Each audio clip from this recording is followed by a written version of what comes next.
I'm Neil McEvoy, the Plaid Cymru candidate for Cardiff West in the Assembly election, and I think I've found the dirtiest lane in the EU. There's lots being said about the EU at the minute with the referendum and so on, but come and have a look at this. Probably the dirtiest lane in the whole continent. Take a look, and it's in Cardiff. Come on. Is there any excuse for this?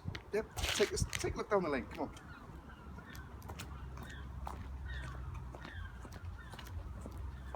Children's toys, you've got beds, you've got black bags.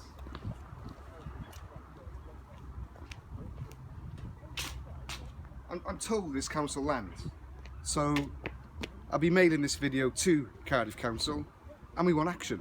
You know, it's just, you know, I'm Cardiff born, Cardiff bred, very proud of my city, and look at the state of it. So Labour Party, sort it out. Thank you very much. Diolch yn fawr.